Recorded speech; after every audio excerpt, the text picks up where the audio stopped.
Bom, pessoal, como vocês solicitaram, eu tô fazendo esse vídeo para a gente poder discutir um pouquinho sobre o segundo ensaio do Freud, a sexualidade infantil. Então, a gente já falou um pouquinho sobre isso, e uma das coisas que foram trabalhadas é que existe toda uma resistência em nós, de modo geral, a sociedade de modo geral, na época do Freud, os cientistas, principalmente os pesquisadores, em aceitar a existência da sexualidade infantil. E essa resistência, né, essa dificuldade, ele vai atribuir ao que ele vai denominar de amnésia infantil, ou seja, ao processo de repressão que acontece em todos nós das vivências da sexualidade infantil. Então, esse processo de repressão que vai dar origem ou vai constituir grande parte do conteúdo do nosso inconsciente, ou seja, o nosso inconsciente ele é em grande medida composto pelos conteúdos vivenciados durante as fases da sexualidade infantil e que foram reprimidos.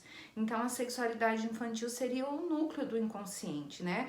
Um conjunto de memórias, inscrições psíquicas que estão investidas ainda por um intenso desejo e que, por isso, tem o poder ou a condição de dar origem aos sintomas, né? Os sintomas é o que chega até a consciência, no caso das pessoas adoecidas, dos neuróticos que o Freud falava, né, nos textos dele, mas também se expressa, os desejos se expressam de outras formas, através dos sonhos, dos atos falhos, ou seja, o nosso inconsciente, ele acaba encontrando um caminho para chegar até a nossa consciência.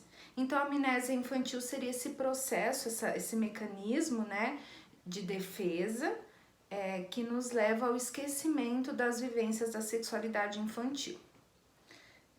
O que mais que o Freud fala, né, nesse ensaio? Ele vai dizer que existe, durante as fases da sexualidade, pequenas interrupções, né, das vivências da sexualidade ou da expressão da sexualidade, que ele vai chamar de períodos de latência, ou seja, como se a sexualidade ficasse suspensa por um tempo. Esse período de latência ele fica mais evidente depois que a criança vivencia a fase fálica, ou seja, a fase de desenvolvimento da sexualidade em que os órgãos genitais são as principais zonas erógenas. Então tem a fase oral, como a gente já viu, a fase anal e a fase fálica. Depois da vivência da fase fálica e nela, no contexto dela, a vivência do complexo de Édipo, é como se a sexualidade entrasse em um período de latência. Esse momento é importante porque a criança vai desinvestir a pulsão sexual, dos interesses pela sexualidade, tanto na exploração do seu próprio corpo, quanto nos aspectos psicológicos, de conhecimento, de interesse mesmo pelos assuntos da sexualidade, e vai poder investir em outros aspectos da vida, como, por exemplo, aprender, ir para a escola, se apropriar de conteúdos científicos e ainda estabelecer relações sociais com os pares, sair do âmbito da família, né, ir para a escola, estabelecer relação com outras crianças e com outras pessoas. Então, esse desinvestimento da pulsão do desejo dos assuntos sexuais para esses assuntos culturais são importantes porque vão levar ao desenvolvimento psíquico, social, enfim, né, de todos os aspectos mais gerais dessa criança.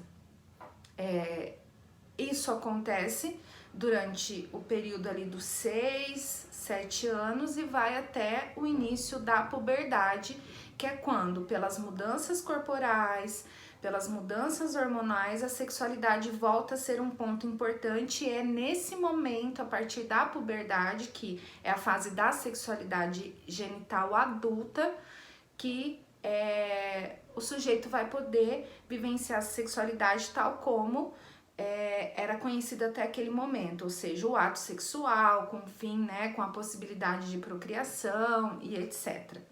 Então, esses períodos que caracterizam a sexualidade infantil: a fase oral, a fase anal, a fase fálica, com um marco importante para a vivência do complexo de Édipo, o período de latência, que seria uma espécie de suspensão temporária desse interesse sexual como predominante, e investimento em outras atividades culturais e sociais, intelectuais, e posteriormente, a partir da puberdade, a fase da sexualidade genital adulta. Ok? Então, quando o Freud fala aqui no texto, em momentos de interrupções, em períodos de latência, é como se a sexualidade ficasse ou perdesse essa dimensão da centralidade em alguns momentos. O marco principal seria essa fase aí dos 6, 7 anos até a puberdade. Isso não significa que ela não possa aparecer nesses momentos como se expressando no comportamento da criança ou nos interesses dela. Né? Ela pode aparecer sim, mas ela deixa de ser tão importante como é nesses 6, 7 primeiros anos de vida, ok?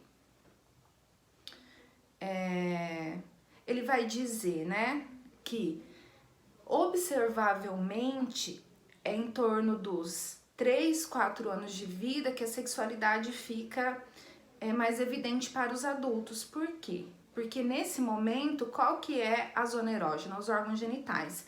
Então, o que vai acontecer de ação da criança, de comportamento que vai evidenciar a existência da sexualidade para os adultos? As práticas masturbatórias. Então, fica mais fácil para os adultos perceberem que esses comportamentos têm relação com a dimensão sexual. Mas o Freud já estava falando, o amamentar tem essa dimensão, as práticas relacionadas, né? A evacuação, as fezes, enfim, também tem essa dimensão. Mas, né, a partir do que os adultos entendem como sexualidade, fica mais evidente por volta dos 3, 4 anos de idade. Eu já disse para vocês que uma importante característica da sexualidade infantil é que ela é autoerótica, ou seja, inicialmente ela está voltada para a estimulação das zonas erógenas do próprio corpo da criança e não tem necessariamente relação com uma outra pessoa. Mas a importância dessa outra pessoa vai aparecendo desde o início, porque durante a vivência da sexualidade infantil existem alguns comportamentos, como por exemplo, o exibicionismo da criança, a criança gostar de mostrar para um outro o seu corpo e os seus órgãos genitais, né? A criança tem essa característica exibicionista. E também de observação, o interesse em observar o corpo e os genitais de outras pessoas, o que é chamado, né, de voyeurismo. Esse interesse, esse prazer em observar, assim como em exibir. Além disso, o que o Freud identifica também presente na sexualidade infantil é um instinto vinculado ao sadismo e ao masoquismo, ou seja, um instinto sexual vinculado a atos de causar dor e sofrimento em outras pessoas ou animais, enfim, práticas nesse sentido, e aquelas práticas também vinculadas em sentir dor, sentir algum tipo de sofrimento.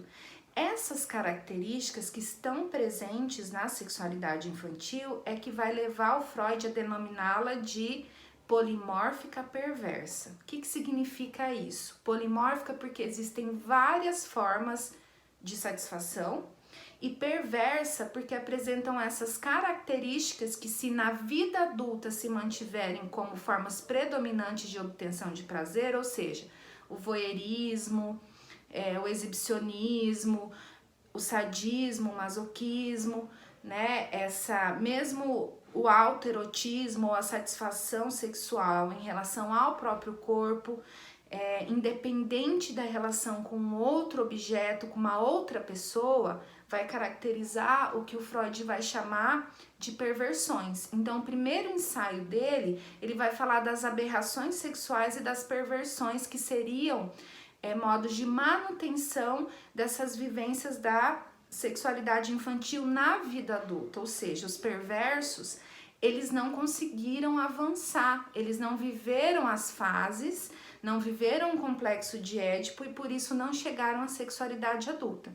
Então, quando ele fala que a sexualidade infantil ela é autoerótica, ou seja, vivida na relação da criança com o próprio corpo, ela é polimorfa, porque existem vários modos de satisfação, né? Esses modos de satisfação ainda não estão submetidos ao órgão genital, que é o que vai acontecer na sexualidade adulta, e ela é perversa porque implica nesses modos de satisfação caracterizados então pelo voyeurismo, pelo exibicionismo, pelo sadismo, masoquismo, enfim, por atividades que estão desvinculadas do modo de satisfação da sexualidade adulta, ok? Então, por isso que o Freud vai chamar a sexualidade infantil de autoerótica, polimórfica e perversa.